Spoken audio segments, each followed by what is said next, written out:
स्वागत है आपके हमारा चैनल सुमित टेक क्लासेज में। इस चैनल को यूट्यूब पर जाइए, सर्च कीजिए और सब्सक्राइब कीजिए। अगर वीडियो अच्छा लगे तो लाइक कीजिए, कमेंट कीजिए और जितना हो सके अपने दोस्तों, अपने और इलेक्ट्रिशियन जो भी स्टूडेंट है उन्हें शेयर कीजिए, उन्हें बताइए कि आप घर बैठे पढ़ सकते हैं। आपको सुमित सर यानी कि मैं पढ़ा सकता हूँ घर बैठे और बहुत ही अच्छे तरीके से।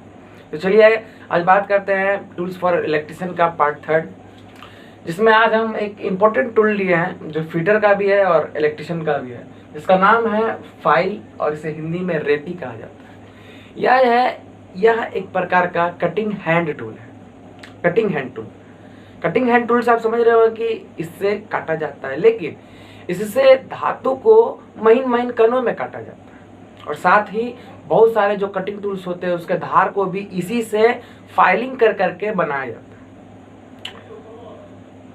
तो अब जान लेते हैं ये बनता कैसा है या किस चीज़ का बना होता है। तो यह जो है आपका कास्ट स्टील और साथ में हाई कार्बन स्टील का बना होता है, लेकिन आप इसका पिक्चर में देख रहे होंगे कि टांग यहाँ आपको दिख रहा होगा, डिनोट कर रहा होगा। तो इसका जो टांग होता है उसे सॉफ्ट ही छोड़ दिया जाता है, नरम ही छोड़ दिया जाता है, लेकिन बाकी जितना भी इसमें पार्ट है टांग छोड़ करके बाकी सब आपका कहीं कहीं कास्ट स्टील और कहीं कहीं carbon steel, high carbon steel का बनाया जाता है। इसमें एक चीज याद रखना है नोट में आपका कि फाइल का जो लंबाई होता है, आप देख रहे होंगे कि फाइल का लंबाई, आप कहेंगे सर ये जो फाइल है वो कितना तक हुआ है इसका लेंथ। तो एक बात याद रखिए कि जो फाइल का जो लेंथ है वो आपको शोल्डर से टिप तक लिया जाता है। आप देख रहे होंगे शोल्डर और देख रहे होंगे टिप, तो शोल्डर से टिप तक लिया जाता है, लेकिन टैंग तक नहीं लिया जाता है इसका लंबाई। जी हाँ, ये याद रखने वाली चीज़ और एग्जाम में आता भी है, आप याद रखिएगा आप लोग।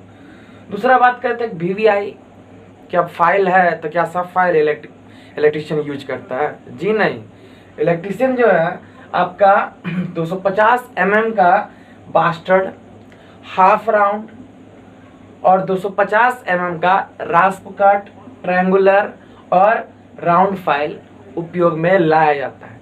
जी हाँ, इलेक्ट्रिशियन इन्हीं बस जो आपका VVI दिया है, हम जो चुन के लाए हैं, इन्हीं टूल्स का, इन्हीं जो कटिंग टूल्स है, फाइल है, इसी का इलेक्ट्रिशियन लोग उपयोग करते हैं, इससे ज़्यादा नहीं। अब थोड़ा इसका पार्ट्स भी जान लीजिए। तो इसका पार्ट्स है टैंक, आप देख रहे होंगे, शोल्डर देख रहे होंगे, बॉडी देख रहे होंगे, हिल, एज, फेस, टिप या पॉइंट, कहीं कहीं टिप लिखा होगा, कहीं कहीं पॉइंट लिखा होगा, ये सब उसका पार्ट्स होता है। अब जान लेते हैं, थोड़ा बहुत एनालिसिस कर लेते हैं कि फाइल कितने प्रकार के हैं, कैसे बांटा गया है। तो देख लीजिए पहले आपका फाइल जो है अकॉर्डिंग टू लेंथ के अनुसार 15 सेंटीमीटर, 20, 25, 30, 35 सेंटीमीटर तक बनाया जाता है फाइल को लेंथ के अनुसार। लेकिन अकॉर्डिंग टू ग्रेड के अनुसार कौन कौन सा फाइल होता है? तो ग्रेड के अनुसार rough file, bastard, second cut, smooth and dead smooth file प्रयोग में लाया जाता है। जी हाँ, याद रखिएगा कि अकॉर्डिंग टू ग्रेड आपका rough, bastard, second cut, smooth और डेड स्मूथ प्रयोग में लाया जाता है। अकॉर्डिंग टू कट देखिए तो single cut, double cut, रास्प cut, फिर आपका curved cut, spiral cut, ETC आपका फाइल कट के अनुसार मिलते हैं। और ये सब जितना फाइल है, कुछ कुछ इलेक्ट्रिशियन और बहुत सारा फिटर, समझ लिए कि फिटर का ही है, लेकिन इलेक्ट्रिशियन को कहीं ना कहीं जरूरत पड़ जाता है। अगली बात करते हुए अकॉर्डिंग टू साइज, तो साइज के अनुसार देख लीजिए आपका flat file, round file, half round file, square file, triangular file, knife edge file, hand file, needle file. तो ये सब जितना भी फाइल है आपका, ये सब according to length, according to grade, according to cut, according to size, आपका इतना सब फाइल उपयोग में लाया जाता है। जी हाँ, तो फाइल हम लोग जो इलेक्ट्रिशियन यूज करते हैं वो ज़्यादा नहीं, 250 mm का होता है। और यही आपका कहाँ गया, रास्प कट, ट्रायंगुलर, बस यही सब ज़्यादा है, बास्टर्ड और हाफ राउंड, यही सब कर।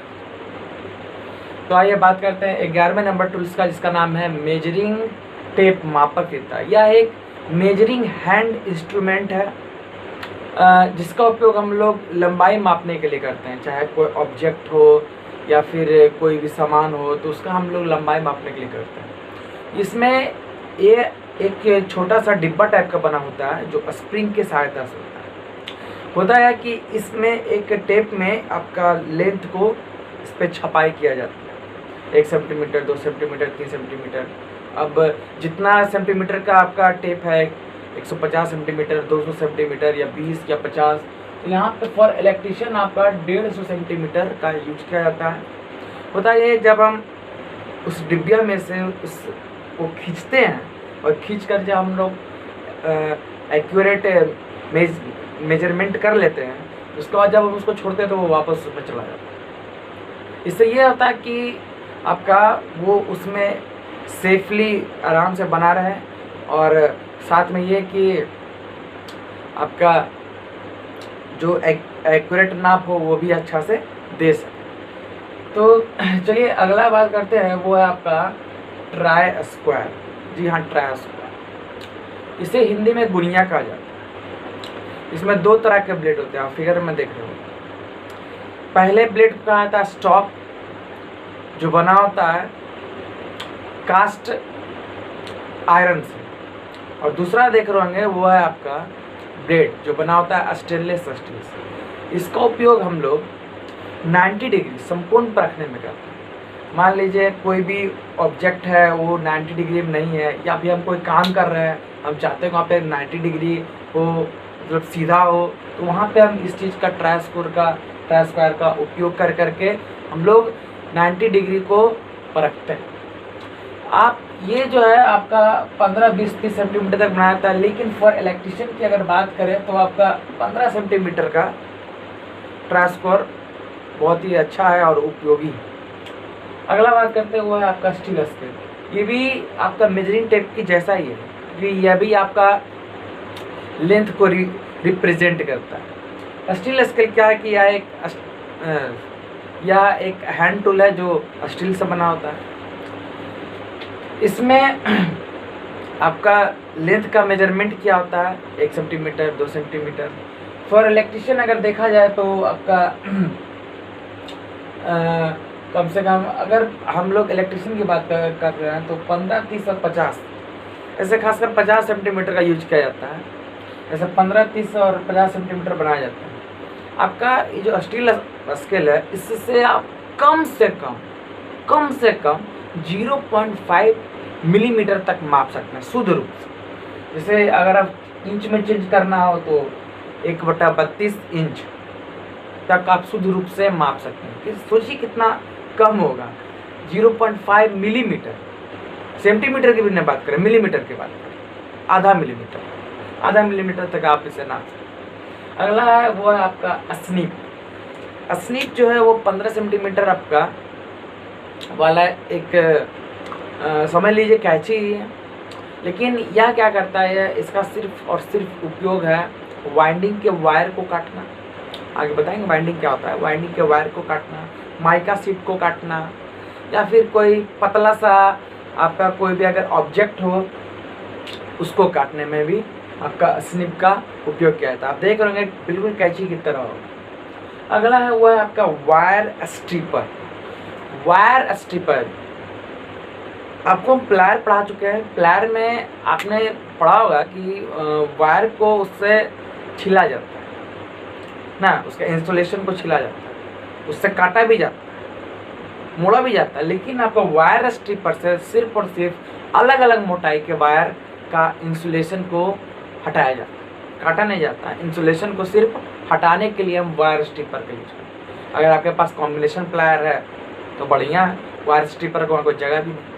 लेकिन अगर नहीं है और वायर स्ट्रिपर है तो आप आराम से उसका इंसुलेशन को हटा सकते हैं। अगला बात करें वो है आपका क्रिम्पिंग टूल। क्रिम्पिंग टूल जो है होता क्या है कि जब एल्युमिनियम का केबल या फिर कॉपर का केबल जब हम लोग उसको बैठाते हैं कहीं, तो उस पर एक आपका एक ऑब्जेक्ट का नाम बता रहा है जिसे कहा जाता है लग। आगे पढ़ाएंगे लग। तो लग को उसके केबल में बैठाना पड़ता है। तो बैठाने के लिए हम लोग क्या करते हैं, इस क्रिम्पिंग टूल से, या इसको क्रिम्पिंग प्लायर भी कहा जाता है, इस क्रिम्पिंग टूल से हम लोग उस पर क्रिम्पिंग कर देते हैं, उसको दबा देते हैं। कुछ इस टाइप का होता है। उसमें वायर को एंटर करते हैं और उसको इसी के सहायता से दबा देते हैं, जिससे केबल जो है उसके पकड़ में मजबूत आ जाता है। और फिर इसी लग को हम लोग कहीं भी टर्मिनल पे जाकर के कस देते हैं। आगे का एक चैप्टर है उसमें बताएंगे क्या है। तो चलिए आपका आज के इस वीडियो में हमने बहुत सारा टूल्स के बारे में जानकारी लिया। तो अगर ये वीडियो अच्छा लगता है तो आप जितना हो शेयर करें, क्योंकि शेयर करने से क्या होगा कि बहुत सारे ऐसे स्टूडेंट हैं जिन्हें समझ में नहीं आ रहा, वो आराम से समझ सकते हैं मेरे वीडियो से। मेरा वीडियो कोई ऐसा हार्ड, हम ऐसा कोई सेंटेंस भी नहीं बोलते, कोई वर्ड भी नहीं बोलते हैं। और इंग्लिश आप जो देख रहे हो वो बस ऐसे ही लिखा है, हिंदी में ही बोलते हैं। और कुछ इंग्लिश में लिख देते हैं, क्योंकि इलेक्ट्रिशियन आपको पढ़ना है तो इंग्लिश और हिंदी दोनों पढ़ना होगा, तभी अच्छा रहेगा आपके लिए। तो आज इस वीडियो के लिए इतना के लिए धन्यवाद। जय हिंद, जय भारत।